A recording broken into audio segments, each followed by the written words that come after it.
ఛానల్ని చూసి నన్ను సబ్స్క్రైబ్ చేసుకొని ఛానల్ని ఫాలో అవుతున్న వాళ్ళందరికీ చాలా చాలా థ్యాంక్స్.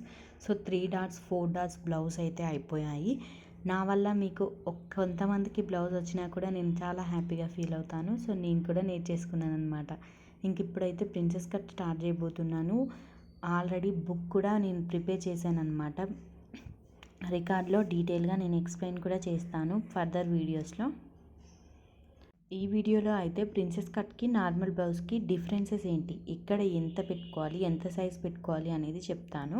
సో మనకి వీడియోలో చూసామా, కట్ చేసుకున్నామా, కుట్టామా అన్న కాకుండా ఏ సైజ్ బ్లౌజ్ ఇచ్చినా కూడా కుట్టే విధంగా నేర్చుకోండి. అలానే నేను చెప్తున్నాను అని అనుకుంటున్నాను.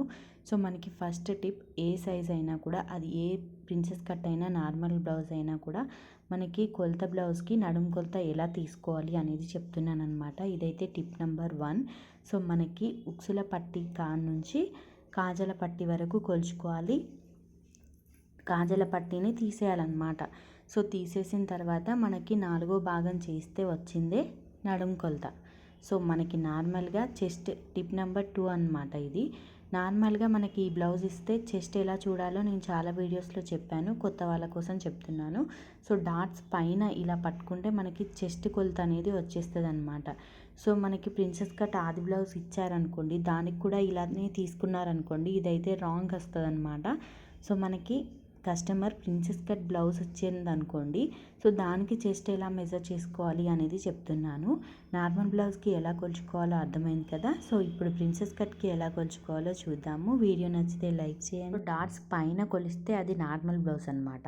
సో ప్రిన్సెస్ కట్కి మాత్రం ఖచ్చితంగా షోల్డర్స్ కిందనే ఇలా చూపిస్తున్నట్టుగా మెజర్ చేసుకోవాలి. 1కి 2 సార్లు చెప్తున్నాను. మనకి కస్టమర్ ఆది బ్లౌజ్ కింద ప్రిన్సెస్ కట్ ఇస్తే చెస్ట్ మెజర్మెంట్ ఇలా తీసుకోవాలన్నమాట. సో మనకి డాట్స్ అంటే నార్మల్ 3 డాట్స్ బ్లౌజ్ ఇచ్చారనుకోండి, చెస్ట్ మెజర్మెంట్ ఇప్పుడు నేను ఇంతకుముందు చూపించినలాగా తీసుకోవాలి. ఇది అర్థమైందని అనుకుంటున్నాను. సో మనకి ఇక్కడ ఎందుకు తీసుకోవద్దు అని అంటే, ఇక్కడ మనకి నడుము కొలత అనేది వస్తుందన్నమాట. సో చెస్ట్ అనేది కరెక్ట్గా రాదు, ఎందుకంటే ముందు మనకి ప్రిన్సెస్ కట్ ఉంది కాబట్టి. సో అక్కడ కటింగ్ ఉంటుంది కాబట్టి. సో ఇంకా ప్రిన్సెస్ కట్కి సంబంధించిన బుక్ మొత్తం నేను రెడీ చేశాను. ఫర్దర్ వీడియోస్లో ఆల్రెడీ ఒకటి అప్లోడ్ చేస్తూ ఉంటాను. ఛానల్ని ఫాలో అవ్వండి. చాలా చాలా ఈజీ మెథడ్లో చెప్పానన్నమాట. ఏ బ్లౌజ్కి ఎంత పెట్టుకోవాలి బాక్స్తో సహా నేను ప్రిపేర్ చేసి పెట్టుకున్నాను. సో ఛానల్ని ఫాలో అవ్వండి. ఏమన్నా డౌట్స్ ఉంటే ఖచ్చితంగా కామెంట్ చేయండి, నేను చెప్తానన్నమాట. ఇకపోతే మనకి ప్రిన్సెస్ కట్కి ఏమేమి కావాలి అంటే ఏమేమి మెజర్మెంట్ కావాలి అనేది చెప్తాను. ఫస్ట్ మనకి ఇక్కడ చూపిస్తున్న స్టార్ పాయింట్లన్నీ మనం చేసుకోవాలంటే మెజర్మెంట్ తీసుకోవాలన్నమాట. సో ఖచ్చితంగా మీరు ఒక బుక్లో నోట్ చేసుకోండి, ఎందుకంటే ఇవన్నీ ఖచ్చితంగా కావాలి. ఫస్ట్ బ్లౌజ్ లెంత్ అంటే బ్లౌజ్ ఎంత పొడుగు కావాలి అనేది తీసుకోవాలి.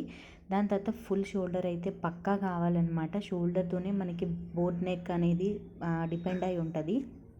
తర్వాత చెస్ట్ రౌండ్, తర్వాత నడుము కొలత, తర్వాత షోల్డర్ టు అపెక్స్ అనమాట. షోల్డర్ టు అపెక్స్ అంటే పొడుగులో తీసుకోవాలన్నమాట. షోల్డర్ నుంచి అపెక్స్ వరకు ఎంత ఉంది, సో అపెక్స్ టు అపెక్స్ అనమాట. అంటే నిప్పుల్ టు నిప్పుల్ ఎంత ఉంది.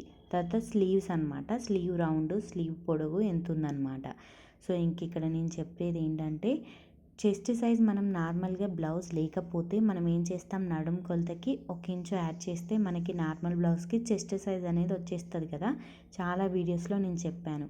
ఇన్ కేస్ మన దగ్గర ప్రిన్సెస్ కట్ బ్లౌజ్ ఆది బ్లౌజ్ లేదనుకోండి, మనకి చెస్ట్ సైజ్ ఎంతో తెలియదు, ఒక నడుము కొలత మాత్రమే తెలుసు. అలాంటప్పుడు ఎలా తీసుకోవాలి అని అనుకుంటే, అలాంటప్పుడు ఏం చేయాలంటే నడుము కొలతలో 4వ భాగం 8 ఇంచులు అయితే +2 చేయాలన్నమాట. అప్పుడు మనకి చెస్ట్ సైజ్ అనేది వచ్చేస్తుంది. సో సపోజ్ మనకి 32 ఇంచుల బ్లౌజ్ అనుకోండి నడుము కొలత, సో దానికి మనం +8 చేయాలన్నమాట. 8 చేస్తే చెస్ట్ సైజ్ వచ్చేస్తుంది. నార్మల్ బ్లౌజ్కి +4 చేస్తాము, ఈ ప్రిన్సెస్ కట్కి మాత్రం +8 చేయాలన్నమాట. మీకు నడుము కొలత మొత్తానికి చెప్తున్నాను, అలాగే 4వ భాగానికి కూడా చెప్పానన్నమాట. 4వ భాగం తీసుకుంటే కనుక +2 యాడ్ చేయండి. అదే నడుము కొలత మొత్తానికి అనుకోండి +8 యాడ్ చేయండి. ఇప్పుడు 32 ఇంచులకి నార్మల్ బ్లౌజ్కి 36 ఇంచుల చెస్ట్ సైజ్ వస్తే 32 ఇంచులకి ప్రిన్సెస్ కట్కి 40 ఇంచులు వస్తుందన్నమాట. అర్థమైందని అనుకుంటున్నాను, రాసి పెట్టుకోండి, అర్థమవుతుంది. సో ఇంకా షోల్డర్ అండ్ నెక్ అనమాట. మనకి నెక్ అండ్ షోల్డర్ ఎంత వస్తుందో దానిలో 2 చేస్తే మనకి ఇక్కడ నెక్ షోల్డర్ వచ్చేస్తుంది. ఇన్ కేస్ ఇక్కడ 16 ఇంచులు ఉందనుకోండి మీ నెక్ అండ్ షోల్డర్, సో మనకి ఎంత వస్తుంది 8 ఇంచెస్. ఈ 8 ఇంచెస్నే మనం ఆర్మ్ రౌండ్ డౌన్ కూడా తీసుకోవాలన్నమాట. అంటే ఇక్కడ చంక డౌన్ కోసం మనం నార్మల్ బ్లౌజ్కి 6 ఇంచులు తీసుకుంటాం కదా, ప్రిన్సెస్ కట్కి మాత్రం మనం నెక్ అండ్ షోల్డర్ ఎంత పెట్టుకుంటే అంత డౌన్ తీసుకోవాలన్నమాట. ఇది మాత్రం గుర్తుపెట్టుకోండి. ఎందుకంటే మనకి బోట్ నెక్ కాబట్టి నెక్ పైదాకా ఫ్యాబ్రిక్ ఉంటుంది. అదే 3 డాట్ బ్లౌజ్ అనుకోండి నెక్ పైదాకా మనకు ఉండదు కదా, అందుకనేసి. సో ఇంకా మీకు అర్థమైందనే అనుకుంటున్నాను. ఇంకొకటి నెక్ అండ్ షోల్డర్ మార్క్ చేసుకున్న తర్వాత మనం ముందు నుంచే నెక్ని ఫస్ట్ మార్క్ చేసుకోకూడదు, షోల్డర్ని మార్క్ చేసుకోవాలన్నమాట. ఇక్కడ నేను చెప్తున్నాను కదా, అటువైపు నుంచి ఇటుకు రావాలన్నమాట. సో ఫస్ట్ షోల్డర్స్ని మార్క్ చేసుకున్న తర్వాత నెక్ని మార్క్ చేసుకోవాలి. మీకు అర్థమైందని అనుకుంటున్నాను. ఏమైనా అర్థం కాకపోతే కామెంట్ చేయండి, మళ్ళీ నేను అప్లోడ్ చేస్తాను. ఇంకొక పాయింట్ చెప్తాను. సో మనకి చంక డౌన్ అనేది తెలియదు. సో ఎంత పెట్టుకోవాలి అని అనుకుంటే నడుం కొలతలో 4 భాగం వచ్చిందే చంక రౌండ్ అనమాట. ఎక్కడికి వస్తే అక్కడికి మార్క్ చేసుకోవాలి. నేను బ్లౌజ్ మొత్తం చెప్పట్లేదు, ఓన్లీ టిప్స్ మాత్రమే చెప్తున్నాను. సో మనకి నార్మల్ బ్లౌజ్లో షోల్డర్స్ జారకుండా, భుజాలు జారకుండా ఉండడానికి పైన షోల్డర్స్ని ఒక ½ ఇంచ్ ఇలా పావు ఇంచ్ ఇలా కట్ చేస్తాం కదా, కానీ ప్రిన్సెస్ కట్కి మాత్రం రివర్స్ అనమాట. అటువైపు కట్ చేయకుండా ఇటువైపుకి కట్ చేసుకోవాలి. టిప్స్ అన్నీ మీకు నచ్చితే లైక్ చేయండి. బ్లౌజ్ కటింగ్లో ఇంకా చాలా టిప్స్ చెప్తానన్నమాట డీటెయిల్గా. ఇది మాత్రం కొన్ని అలా చెప్పాను ప్రిన్సెస్ కట్ గురించి. సో నచ్చితే లైక్ చేసి సబ్స్క్రైబ్ చేసుకోండి. ఫర్దర్గా నేను ప్రిన్సెస్ కట్ కూడా చెప్తానన్నమాట. Thanks for watching.